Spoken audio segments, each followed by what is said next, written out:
حضرت عمر فاروق رضی اللہ تعالیٰ عنہ کے بارے میں امام ابن جوزی نے لکھا ہے کہ رات کو نا گھر کے اندر بیٹھے بیٹھے اچانک رو پڑے حضرت عمر.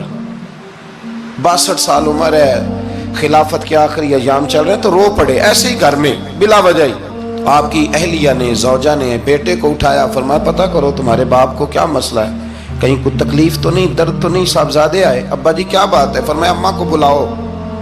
سب لوگ جمع ہو گئے تو جناب عمر فاروق رضی اللہ تعالیٰ عنہ فرمانے لگے کہ بیٹھو میرے ارد گرد. سب بیٹھ گئے تو فرمانے لگے آج جب میں مسجد سے نکلا تھا تو میرے نبی پاک کے سچے صحابہ, سچے رسول کے سچے صحابہ, حضور کے سچے غلام یہ کہہ رہے تھے کہ عمر بڑا ہی اچھا ہے, عدل والا ہے, انصاف والا ہے. تو ابا جی اس میں رونے والی کیا بات ہے؟ تو فرمانے لگے ڈر یہ لگتا ہے کہ باہر تو میں اچھا تھا, کہیں گھر میں تو نہیں کوتاہیاں کرتا رہا. میری بات پہ توجہ کرنا. کہیں گھر میں آپ باتیں سن لیں تو شاید جتنی میں کرتا ہوں دوسرا کاری کوئی نہ سکے, لیکن جب عمل کے راستے پہ ہم نکلتے ہیں تو وہ مسدود ہے, وہ بند ہے. عمل کس نے کرنا ہے؟ آپ کوئی آیت پڑھیں تو یہاں غلطی نکالنے والے 20 لوگ مل جائیں گے, 20 لوگ, لیکن اس آیت پہ عمل کرنے والے کتنے ملیں گے؟ تو حضرت عمر فاروق رو رہے تھے, کہنے لگے کہیں تمہارے حقوق تو نہیں پامال کرتا رہا. تو آپ کی اہلیہ نے جب سنا تو وہ کہنے لگی عمر مجھے تو بڑا پرانا شکوہ ہے, آپ کا جاہ و جلال اتنا تھا میں بات نہیں کر سکی. عمر تم نے سارا دن مسجد میں گزار دیا اور ساری رات نقاب اوڑھ کے مدینے کی گلیوں میں گزار دی, میں تو زندگی کی کوئی خوشی دیکھ ہی نہیں سکی.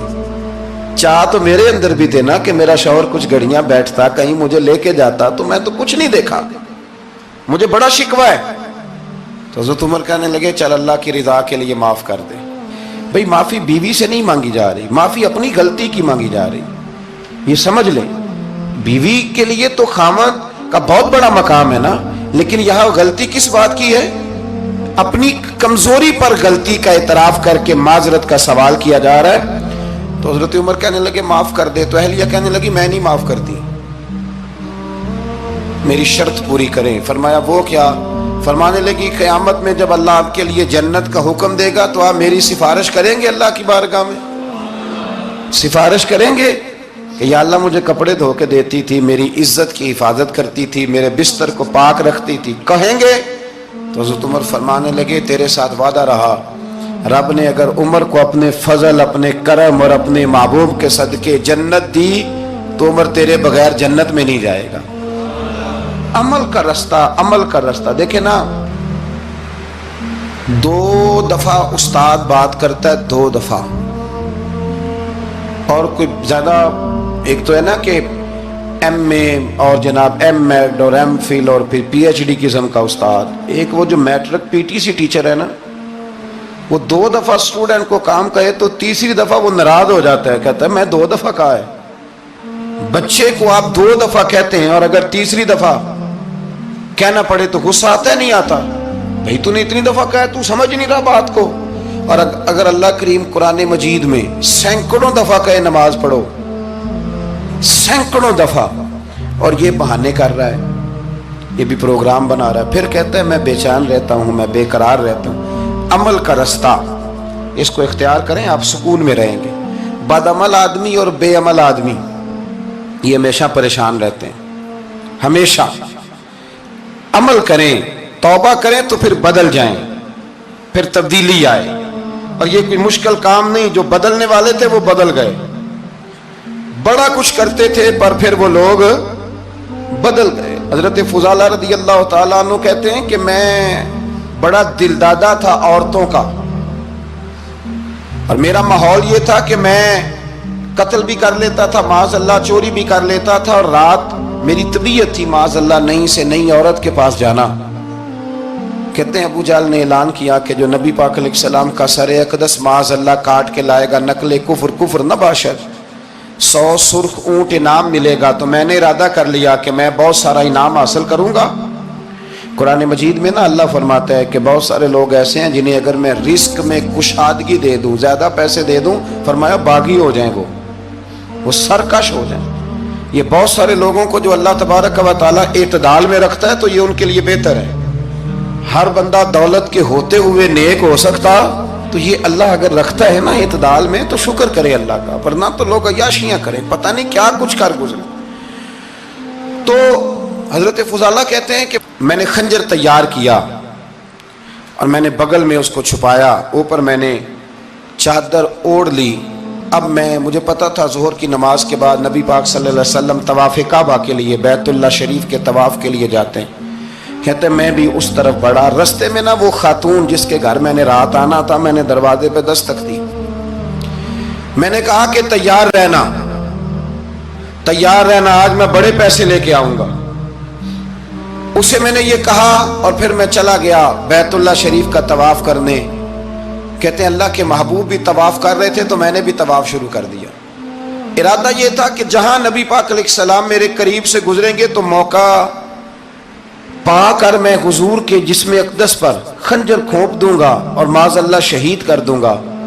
کہتے ہیں حضور ایک دفعہ بھی میرے پاس سے گزرے تو میں ہمت نہ کر سکا، دوسری دفعہ بھی پاس سے گزرے تو میں ہمت نہ کر سکا، تیسری دفعہ بھی گزرے تو میں ہمت، نبی کریم صلی اللہ علیہ وسلم 2-3 دفعہ گزرے تو فرماتے ہیں کہ مجھے موقع نہ ملا، اس لیے کہ حضور فرماتے ہیں اللہ نے روب کے ساتھ میری مدد فرمائی، دشمن پر میرا روب طاری ہو جاتا ہے۔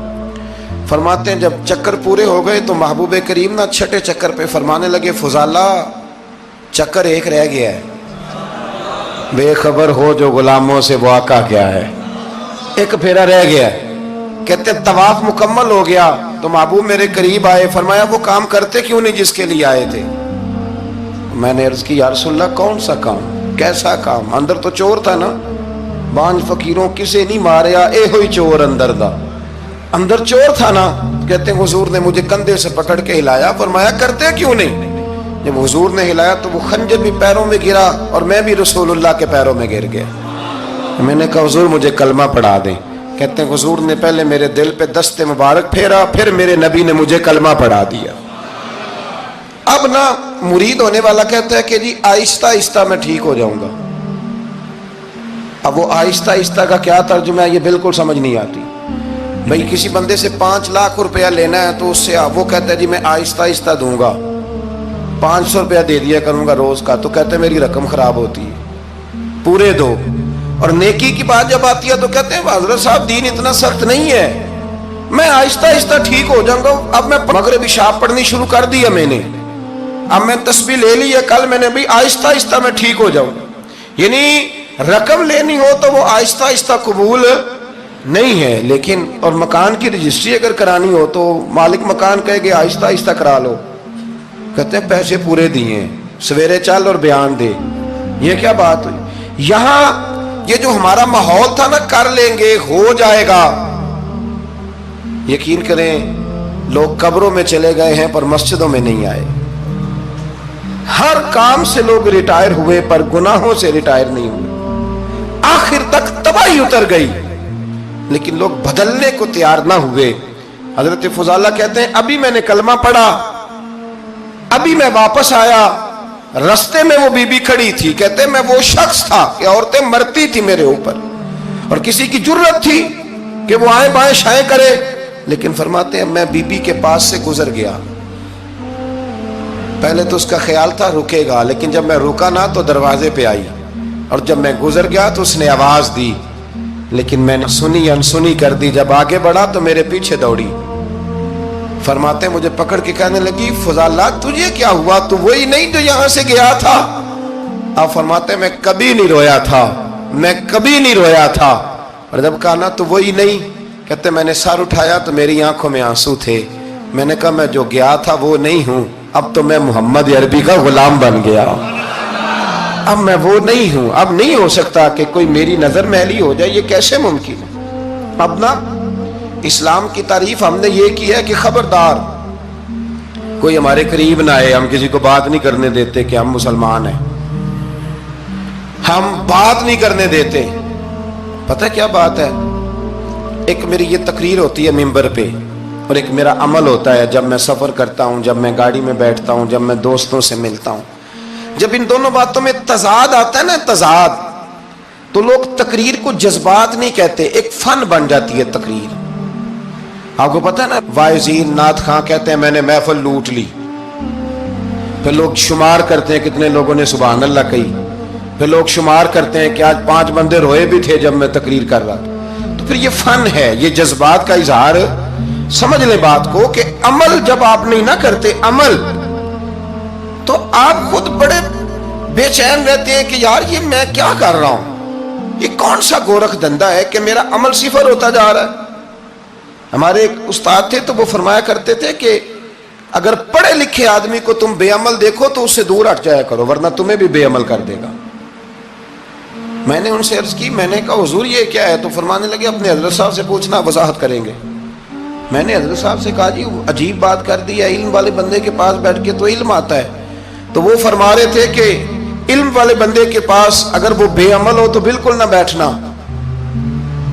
تو حضرت صاحب فرمانے لگے انہوں نے صحیح کہا ہے۔